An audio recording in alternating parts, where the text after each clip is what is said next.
যাদের মা আমার মতো নাই গো, মায়ের কবরটা জান্নাতের মায়া বানায় দিও।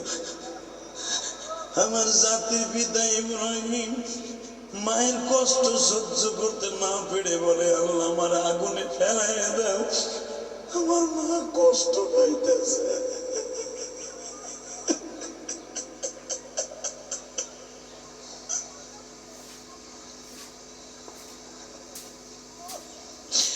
হে সিকুন্দির যুবক ভাইরা, গ্রাম সিকুন্দির, টাউন সিকুন্দি, আমি তোমাদের দুইটা পাও ধরে বলে দিয়ে যাই গো বাবা,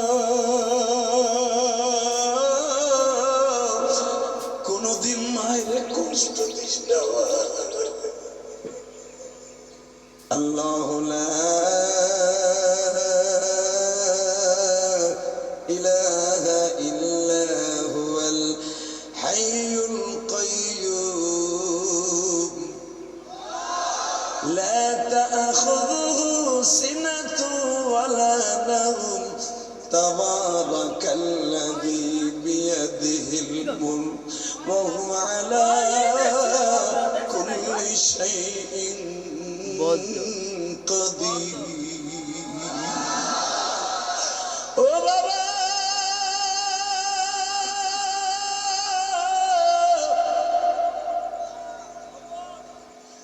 আবেগে নয় বিবেকের কাছে তুমি একটা প্রশ্ন করো বাবা গো, বাবা। আমার আল্লাহ বলেন, আমি এমত ক্ষমতার মালিক, আমি জীবনে ঘুমাই না, আর আমার মালিক ঘুমায় না। তোমার নমরুদ একদিন না ঘুমাইলে মাথা ঠিক থাকে না। বাবা গো, আমার মালিক যদি ঘুমাইতো,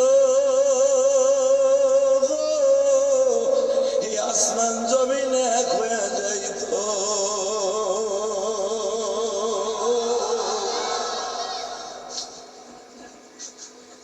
বাবা তুমি আমার জন্মদাতা পিতা, আমি তোমার সাথে বেয়াদবি করব না, কিন্তু বাবা আমি তোমার খোদারে আমি খোদা হিসেবে মানতে পারি না।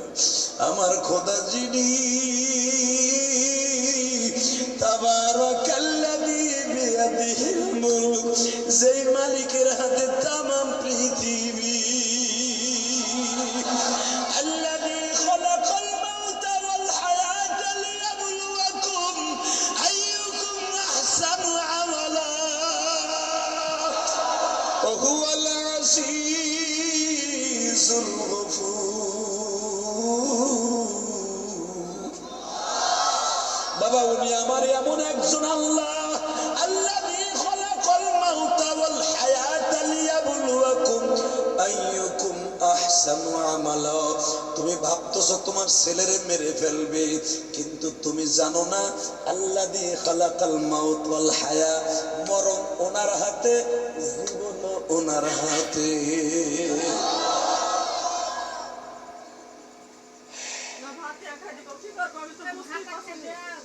ইব্রাহিম বাপ কয়, তাহলে তুই এরকম খ্রিস্টানি থাকবি, তাহলে তুই আমার কথা রাখবি না? বাবা তুমি যদি আমাকে বলো এখন কান্না, ইব্রাহিম আমি পায়খানা করছি, তুই জিহ্বা দিয়ে চাটা দে, আমি দেব। জানি এটা না পাক, এটা না জায়েজ, তারপর আমি দেবো বাবা, তোমার অর্ডার পালন করতে। বাবা তুমি যদি বলো আমি প্রস্রাব করছি, এখান থেকে তুই নিজের হাত দিয়ে সাইডে চলে গেবি, আমি সব করবো বাবা, কিন্তু আমার মালিকের হুকুমের বিরুদ্ধে একটা কাজ করবো না।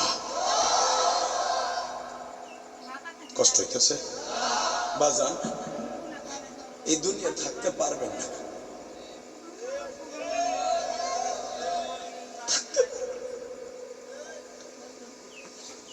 থাকার কোন সিস্টেম নেই।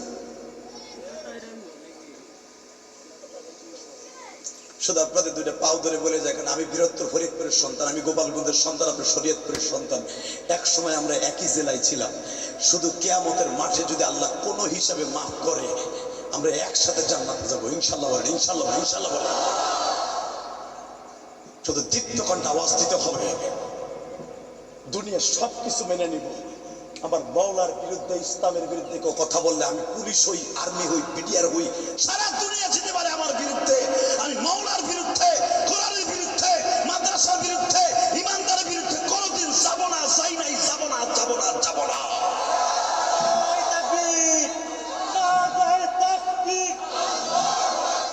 দুনিয়ার মুসলিম নাস্তিকদের রাস্তা না, ফিলিস্তিন ফিলিস্তিন, নারায়ে তাকবীর। মারহাবা বলেন।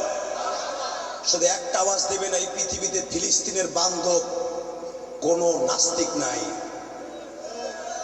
কথা বলে না কেন? নাস্তিক ডরে মুসলমান রাষ্ট্র নাই। আমার মাননীয় প্রধানমন্ত্রী যখন আসে, বুঝা নিছি যে মুসলমানের দরদ তার অন্তরে আছে। তার দেশ পরে কে কি করবে ওটা দেখার টাইম নেই। আমি মুসলমানের পক্ষে। কথা বলে না কেন? আপনিও কি ইসরায়েলের পক্ষে না ফিলিস্তিনের পক্ষে? ফিলিস্তিনের পক্ষে থাকলে এখন চোখের পানি দিয়ে আমাদের কিছু করার নাই ভাই। আমাকে তো বেশি অস্ত্র নাই। চায়না যদি ইচ্ছা করে 5 মিনিটে বাংলাদেশ ধ্বংস করে দিবে, সেটা পারবে। প্রযুক্তির দিক দিয়ে তারা এত অ্যাডভান্স। ইন্ডিয়া যদি ইচ্ছা করে 3 মিনিটে বাংলাদেশ গিলে নেবে, পারবে। কিন্তু আমাদের এটা জানা আছে, বাংলাদেশের আমাদের পুলিশ, আর্মি, বিডিআররা এত সচ্চর, এত কলিজাওয়ালা, আপনি জানেন না। পৃথিবীতে আমি 14টা কান্ট্রি সফর করছি, 14টা দেশ আমাকে নিয়েছেন আল্লাহ। সবগুলা মরার ভয় পায়। আমার দেশের প্রশাসনের বাহিনীরা কেউ ভয় পায় না মরার জন্য। বিশেষ করে যারা মুসলমানের রক্ত আছে তারা ভয় পায় না। এদের কলিজার জোরই আলাদা। এই যে গত সপ্তাহ পুরাটা ইন্ডিয়া ছিলাম, ওরা আমাকে দেখলে এমনি ভয় পায়। আর আমার দেশের পুলিশ বাহিনী আল্লাহকে সারা পৃথিবীর কাউকে ভয় পায় না। আমার দেশের আর্মি, বিডিআর, বিটিআর কাউকে ভয় পায় না। এটা কেন জানেন? এই দেশে কোনো নবী আসে নাই, কোনো সাহাবী আসে নাই। এই দেশে ওলিদের দ্বারা ইসলাম কায়েম হয়েছে। আমার শাহজালাল আমানি দীপ্তকণ্ঠ আওয়াজ দিয়ে দেখাই দিয়েছিল, এ বাদশাগর গোবিন্দ, তুই আমার নৌকা জ্বালাই দিছ, আমাকে পার হওয়ার জন্য বিরতি হয়েছিলি। আমি চাই নামাজ বিছাইয়া সুরমা নদী পার হয়ে দেখাই দিছি, আমার আল্লাহ বাংলার জমিন ইসলাম চায়, কিয়ামত পর্যন্ত ইসলাম থাকবে।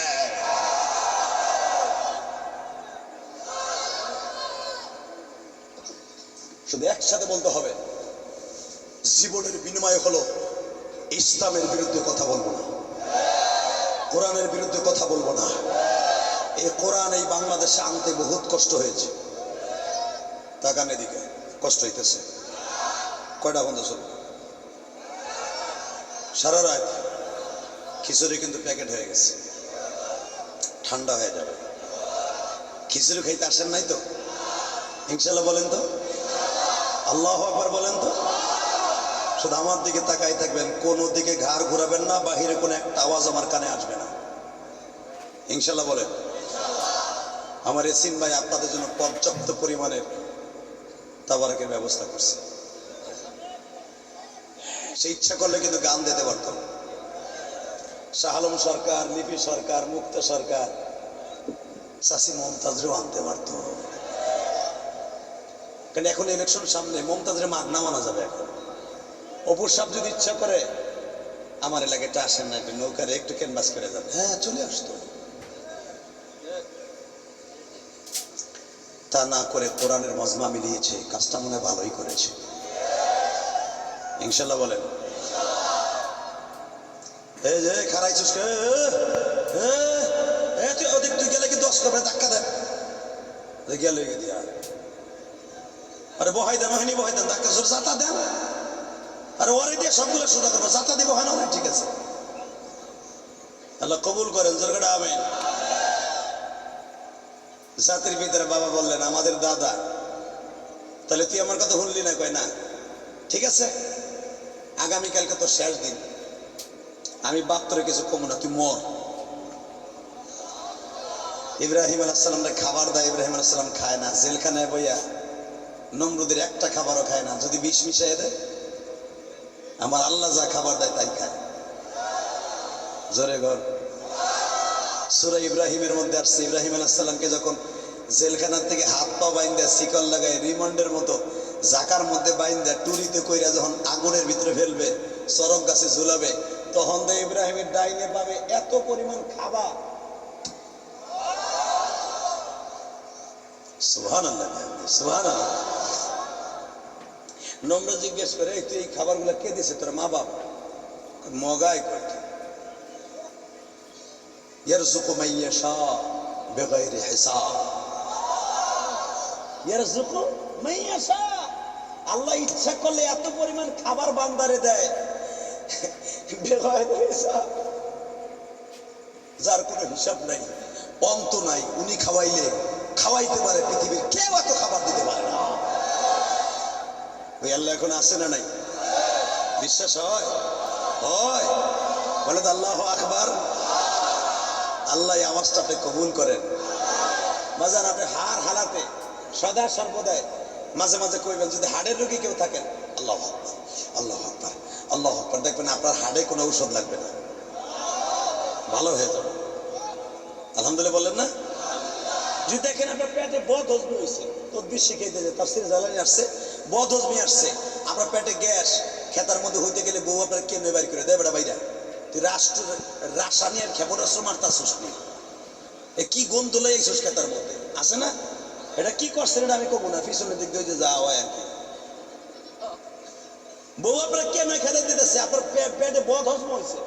ইমাম থানভী রহমাতুল্লাহ এলাজ দেন, আপনি যদি 11 বার দুরূদ শরীফ পড়েন, আল্লাহুম্মা সাল্লি আলা অথবা সাল্লাল্লাহু আলাইহি ওয়াসাল্লাম, সাল্লাল্লাহু আলাইহি ওয়াসাল্লাম, সাল্লাল্লাহু আলাইহি ওয়াসাল্লাম 11 বার পড়ে এক গ্লাস পানির মধ্যে ফু দিয়ে আপনি 3 মিনিটে খাইয়ে ফেলবেন, আপনি দেখবেন 5 মিনিটের মাথায় আপনার পেট ক্লিয়ার।